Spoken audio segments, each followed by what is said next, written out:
Good morning. आज अपन varieties of flower के बारे में स्टडी करेंगे। वैरायटीज़ ऑफ फ्लावर कई प्रकार की, जैसे हिंदी में किस्में कहते हैं, कई प्रकार की किस्में होती हैं। इसको कई भागों में बांट करके हम अध्ययन करते हैं।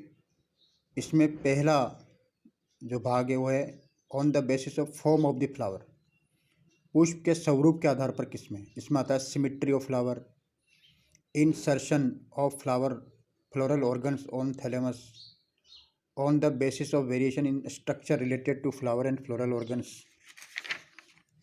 ब्रैक्ट, इसमें ब्रैक्ट आ जाते हैं calyx, Corolla, androecium, gynoecium, placentation and fruit. तो इस आधार पर हम इसकी पुष्प की किस्मों के बारे में हम अध्ययन करेंगे। तो इसमें सबसे पहला आता है ब्रैक्ट। ब्रैक्ट के मॉडिफिकेशन ये पढ़ेंगे हम, और इसकी सिमेट्री और insertion of floral organ on the thalamus, ये हम स्टडी करेंगे। तो ब्रैक्ट क्या है और ब्रैक्ट के कौन कौन से मॉडिफिकेशन हैं, इस पार्ट फर्स्ट में हम पढ़ेंगे। सिमेट्री ऑफ फ्लावर, फ्लावर की सिमेट्री कौन कौन सी होती है, regular, irregular, actinomorphic, zygomorphic, cyclic, spiral. Insertion of floral parts on the thalamus, इसमें 3 टाइप के, हाइपोगाइनस, पेरिगाइनस, एपिगाइनस। सबसे पहले हम स्टार्ट करते हैं ब्रैक्ट क्या होता है और ब्रैक्ट के क्या क्या मॉडिफिकेशन है। तो ब्रैक्ट को हिंदी में हम कहते हैं सहपत्र। ये विशिष्ट लीफ जैसी संरचनाएं होती है जिनके कक्ष में एक पुष्प अथवा पुष्पों का समूह उत्पन्न होता है, उसे हम कहते हैं ब्रैक्ट। अर्थात इनके कक्ष में क्या लगता है, पुष्प लगता है, यानी पुष्प का जो पेडिसल है वहाँ पर एक उपांग होता है, उसे हम ब्रैक्ट कहते हैं।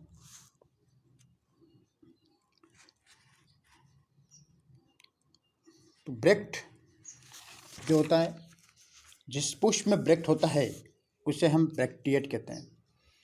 यानी जब पुष्प ब्रैक्ट की कक्ष में उत्पन्न होता है और ऐसे फ्लावर को ब्रैक्टिएट कहते हैं। इसका उदाहरण है अडूसा, जिसे बोटेनिकल नेम है आडाटोड़ा, और केसिया, इनमें ब्रैक्ट पाया जाता है। और जिस पुष्प में ब्रैक्ट नहीं हो उसे हम ई ब्रैक्टिएट कहते हैं। जब पुष्प सीधा पेडंकल पर लगा हो अर्थात इसके सात्र से पत्र नहीं हो तो उसे हम कहते हैं ई ब्रैक्टिएट। इसका उदाहरण है ब्रेसिका, जिसे हम सरसों कहते हैं। ब्रैक्ट यदि होता है तो उसको फ्लोरल फॉर्मूले में बी और आर, यानी कैपिटल बी, फर्स्ट जो कैपिटल आएगा बी आएगा और उसके बाद आर से इसे डिनोटेड किया जाता है, यानी बी आर, आर स्मॉल होगा। और यदि ब्रैक्ट नहीं हो तो उसे E B R, E capital होगा, फर्स्ट लेटर कैपिटल होगा, ई बी आर, तो उसे ई ब्रैक्टिएट यानी ई बी आर होगा।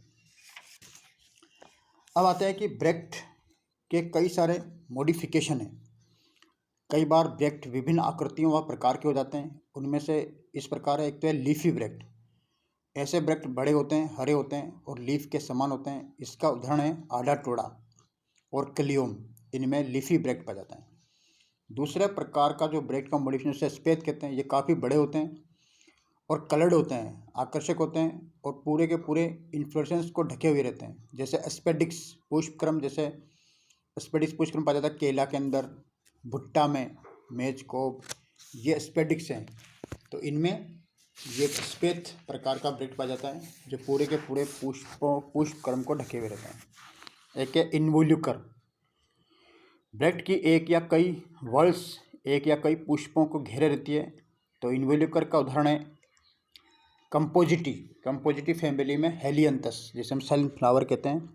तो कंपोजिटी फैमिली का नया नाम है एस्टीरेसी, ASTERACEA, एस्टीरेसी, और इसका ओल्ड नेम है कंपोजिटी, COMPOSITA, कंपोजिटी। और इसमें आते हैं हेलियंथस, सूरजमुखी, Helianthus, sunflower, Helianthus botanical name है HELIANTHUS, हेलियंथस। नेक्स्ट मॉडिफिकेशन है ब्रैक्ट का, उसे हम कहते हैं पिटेलोइड ब्रैक्ट। यानी पिटेलोइड मतलब होता है कि ब्रैक्ट पेटल के समान दिखाई देते हैं, यानी पेटल, जैसे पेटल कलर्ड होते हैं वैसे ये ब्रैक्ट भी कलर्ड हो जाते हैं। क्योंकि कुछ पौधों में पुष्प नॉन अट्रैक्टिव होते हैं और नॉन अट्रैक्टिव होने के कारण इनका अट्रैक्शन का कार्य कौन करता है, ब्रैक्ट करता है। तो ऐसा जो कलर्ड ब्रैक्ट है उसे हम कहते हैं पिटेलोइड ब्रैक्ट। तो ये जो अट्रैक्शन का कार्य है वो रंगीन कलर्ड बड़े पिटेलोइड ब्रैक्ट द्वारा किया जाता है। इसका अच्छा उदाहरण है पॉइनसिटिया, यूफोर्बिया पल्चेरिमा और बोगेनविलिया। ये दो इसके अच्छे उदाहरण है, बोगेनविलिया और यूफोर्बिया पल्चेरिमा। ग्लूम्स, नेक्स्ट है ग्लूम्स। ग्लूम्स को हम हिंदी में तुषपत्र कहते हैं, जिसे कहते हैं तुषपत्र। तो ये सूखे हुए होते हैं और ये स्केली ब्रैक्ट होते हैं जो घास के स्पाइकलेट यानी जो पुष्पक्रम होता है, पोएसी फैमिली का जो पुष्पक्रम है स्पाइकलेट कहते हैं ज़्यादातर जो ग्रासेस है उनमें। तो इसमें जो है मेज का जो नर पुष्पक्रम है और ग्रेमिनिकेना सदस्य में स्पाइकलेट्स होते हैं, इनमें ये ग्लूम्स लगे हुए रहते हैं। तो ये मॉडिफिकेशन है। और यदि कुछ टर्मिनोलॉजी जैसे पेडिसिलेट आया, तो यदि पुष्प में उपस्थित है तो इसे हम कहते हैं पेडिसिलेट। हिबिस्कस इसका एग्जाम्पल हो गया। और यदि पुष्प वृंत विहीन है यानी पेडिसल नहीं है उसमें पुष्प में, तो इसे हम कहते हैं सेसाइल। इसका उदाहरण है हेलियंथस और अकेशिया। यदि पुष्प वृंत है लेकिन वह छोटा है, मीडियम साइज का, तो इसे कहते हैं सब सेसाइल। तो इसका उदाहरण है आँख। कंप्लीट पुष्प किसे कहेंगे? कंप्लीट पुष्प उसे कहेंगे जिसमें चारों वल्स हो, पुष्प के चारों वल्स हो, जैसे उसमें कैलिक्स भी हो, कोरोला भी हो, एंड्रोशियम भी हो, गाइनोशियम भी हो। तो ये चारों जब चक्र उपस्थित हैं तो ऐसे फ्लावर को हम कहते हैं कंप्लीट। और यदि नहीं है, कोई भी एक चक्कर नहीं है, तो उसे कहते हैं इनकम्प्लीट। इनकम्प्लीट का एग्जाम्पल है euphorbia.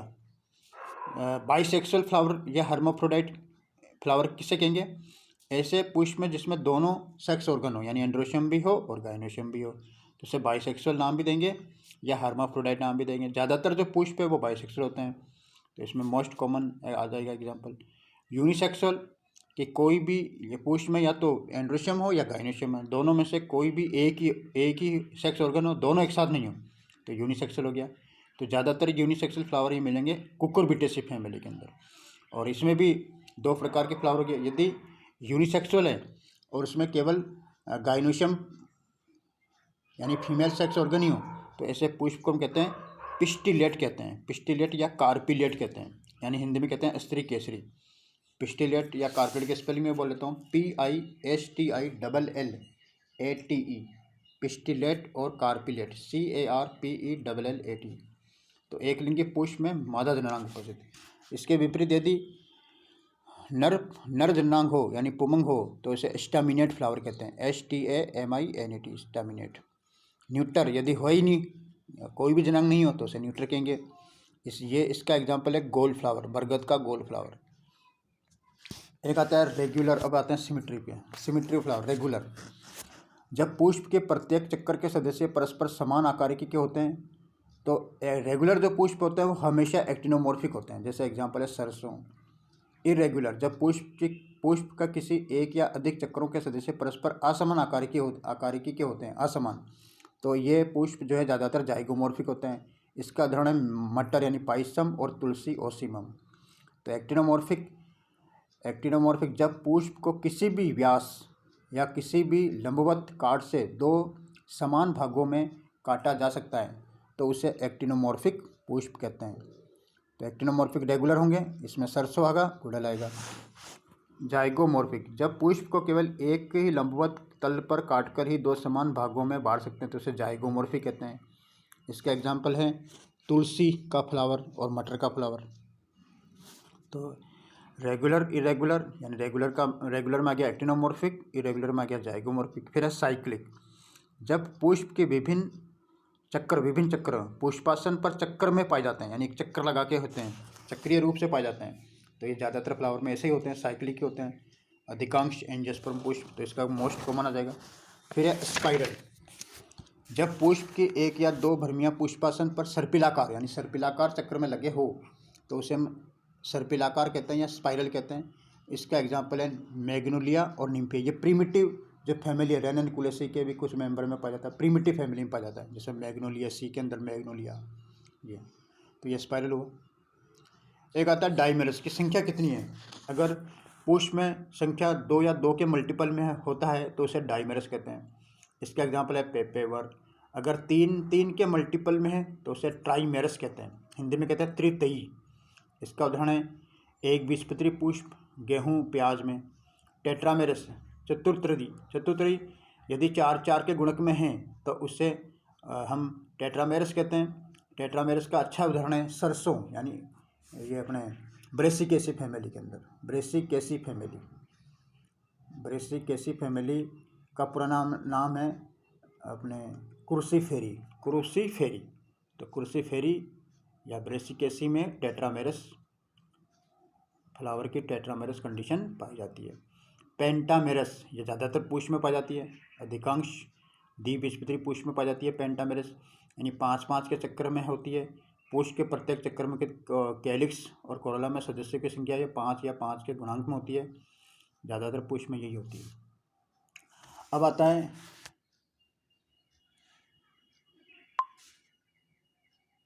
Insertion of floral parts on the thalamus. पुष्पासन पर पुष्प के विभिन्न चक्रों जैसे के किसके कहते हैं अपन, बाएं दलपुंज को के से डिनोट करते हैं, तो कैलिक्स के, कोरोला को सी, एंड्रोशियम को ए और गाइनोशियम को जी से निरूपित करते हैं। तो बाएं दलपुंज पुमंग व जायंग का निवेशन यानी इंसर्शन का निम्न प्रकार से 3 प्रकार से हो सकता है। पहला है हाइपोगाइनस, दूसरा है पेरीगाइनस और तीसरा है एपिगाइनस। तो हाइपोगाइनस को हिंदी में कहते हैं जायंगधर। हाइपोगाइनस ये दो वर्ड्स से मिलकर बना है। हाइपो का मीन्स होता है नीचे, हाइपो का अर्थ क्या है नीचे, और गाइनस का अर्थ है जायांग, यानी किसके नीचे, जायांग के नीचे। तो जायांग के नीचे हाइपोगाइनस, जायांग के नीचे। जब पुष्प में पुष्पासन प्राय फूला हुआ कॉन्वेक्स होता है, इसके प्रथम 3 चक्र पुष्पासन पर क्रमानुसार जायांग के नीचे लगे होते हैं। पुष्पासन का टर्मिनेशन जायांग के रूप में होता है। जायांग सबसे ऊपर स्थित होता है, जिससे अंडाशय सुपीरियर हो जाता है। जब पुष्प के अन्य सदस्य इन्फीरियर हो जाते हैं, ऐसे पुष्प को जायांगधर कहते हैं, जो अधिकांश पौधों में पाया जाता है, जैसे मैग्नोलिया, ब्रेसिका, सोलेनम, प्याज। तो आप समझ गए हैं कि हाइपोगाइनस मतलब जायांग के नीचे क्या होगा, जायांग को छोड़ करके बाकी सारे जो 3 चक्र है वो जायांग के नीचे होंगे। यानी पहले आएगा कैलिक्स, फिर आएगा कोरोला, फिर आएगा एंड्रोशियम। तो ये 3 जो सदस्य हैं यानी 3 जो चक्र हैं ये जायांग के नीचे होंगे, तो इसलिए कहते हैं हाइपोगाइनस, जायांग के नीचे। तो इसमें सीधी सी बात है कि ओवरी सबसे ऊपर होगी, क्योंकि जायांग जो होता है इसे हम गाइनोशियम कहते हैं, और गाइनोशियम की जो सबसे छोटी इकाई होती है उसे हम कहते हैं पिस्टिल या कार्पल। और पिस्टिल और कार्पल के 3 भाग होते हैं। सबसे ऊपर की तरफ होता है स्टिग्मा और सबसे नीचे होता है ओवरी। और स्टिग्मा और ओवरी को कौन कनेक्ट करता है, स्टाइल कनेक्ट करती है।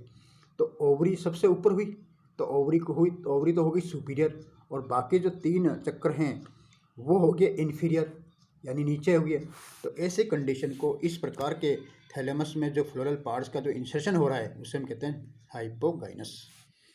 अब आता है यदि हम इसकी विपरीत कंडीशन देखें, एपिगाइनस कहलाएगी। तो पहले मैं एपिगाइनस बता रहा हूँ। तो एपी का मतलब होता है ऊपर, और गाइनस मतलब गाइनोशियम। तो किसके ऊपर, गाइनोशियम के ऊपर, यानी जायांग से ऊपर। तो ये जो हाइपोगाइनस है उसकी ठीक एंटोनिम कंडीशन हो गई। तो इसमें हिंदी में ऐसे कहते हैं जायांगोपरिक। पुष्पासन के सी व जी की स्थिति परिजायंगी पुष्प की भांति, लेकिन जायांग अंडाशय पुष्पासन की प्याले की भीतरी भित्ति से सिंक्त होती है। इस स्थिति में अंडाशय इन्फीरियर कहलाती है। इस प्रकार का इंसर्शन कंपोजिटी, कुकुरबिटेसी और मिरिटेसी कुलों में मिलता है। कंपोजिटी में तो आ गया सनफ्लावर आ गया, कुकुरबिटेसी में ककड़ी वगैरह आ गया, और मिरिटेसी में अमरूद आ गया। तो इनमें यह कंडीशन पाई जाती है मिरिटेसी में। तो यहाँ पर जो ओवरी है वो इन्फीरियर हो गई, और बाकी जो सारे सदस्य हैं वो सुपीरियर हो गए। अब आता है बीज की कंडीशन। पेरीगाइनस, पेरी मतलब परिधि में। पुष्पासन इसमें कॉनकेव होता है, प्यालेनुमा होता है, जिसके किनारों पर ए, सी व के लगे होते हैं। जबकि जायंग प्याले के भीतर केंद्र में स्थित होती है। जायंग पुष्पासन से या प्याले की भित्ति से सिंक नहीं होती। इस स्थिति में पुष्प को परिजायंगी तथा अंडाशय को हाफ सुपीरियर या हाफ इन्फीरियर कहते हैं। इसका उदाहरण लेग्यूमिनोसी कुल तथा रोजेसी के कुछ सदस्यों में पुष्प पेरिगाइनस होते हैं। तो लेग्यूमिनोसी में और रोजेसी में जो रोज है, इनके कुछ सदस्यों में पुष्प पेरिगाइनस कंडीशन में पाए जाते हैं। Thank you.